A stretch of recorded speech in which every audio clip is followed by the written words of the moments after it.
So you don't think the Jews will ever agree to have one state, one vote? There are only fanatic right-wingers who believe that it's better to have the greater Israel in a non-Jewish state than to have a Jewish state on 78% of Eretz Israel.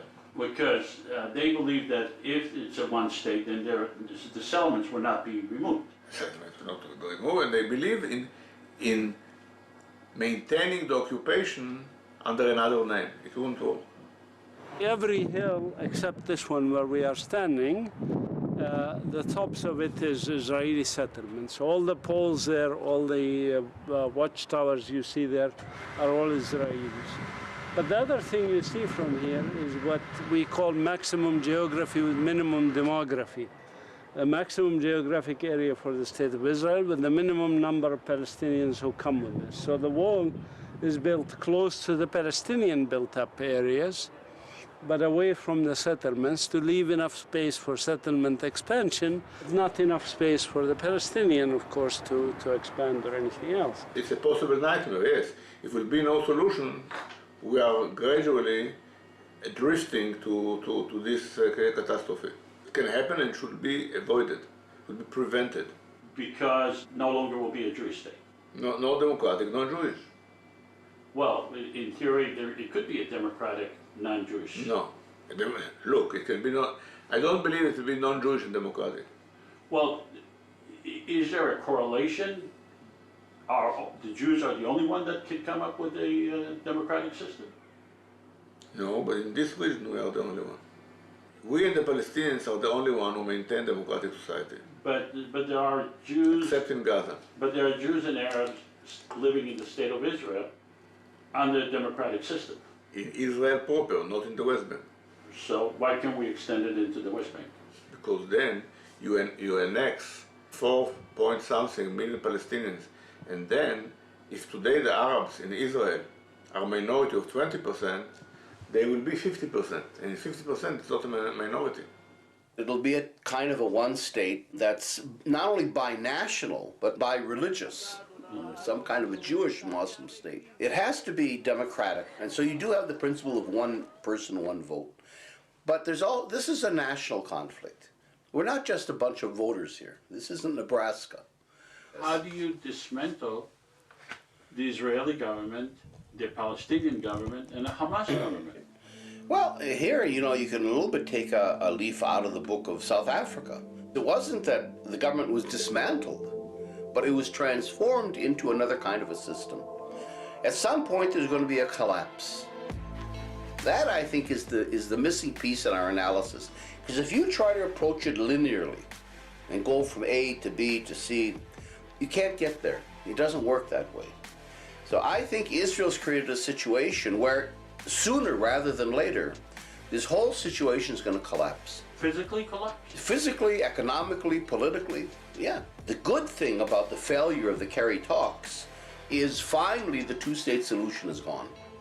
We can clear the air because it's never been, at least in the last 15, 20 years, a real solution. But it's been this cloud that's prevented us from seeing through and getting and really finding a solution. That's gone. Once the PA is out of the way, there's no more political process. Kerry is gone. It's finished. Now we'll be left with raw occupation. No more pretext that there's negotiations or another side or this or that. In that situation, with a reoccupation by Israel, I think it creates an absolutely untenable situation, especially because the Israel-Palestine conflict is a global conflict.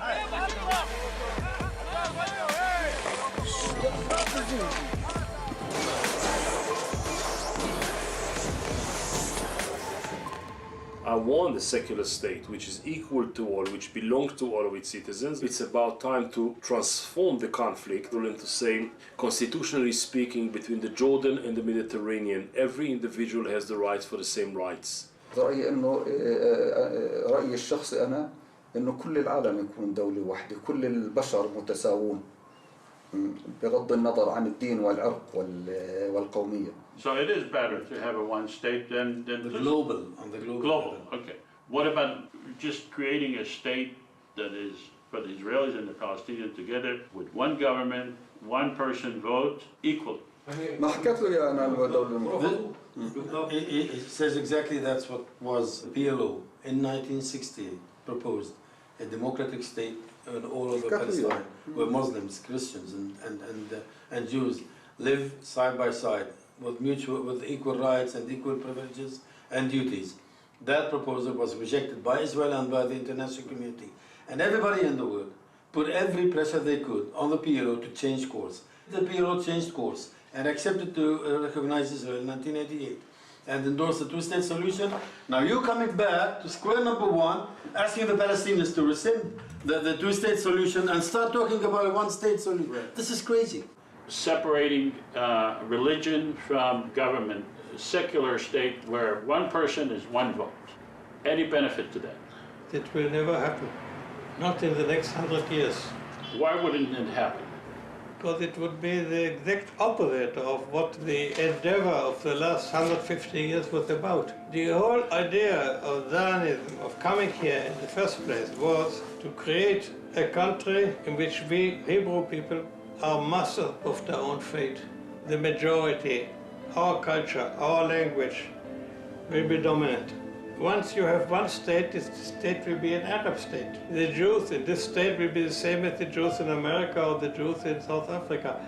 We go back to where it all started from.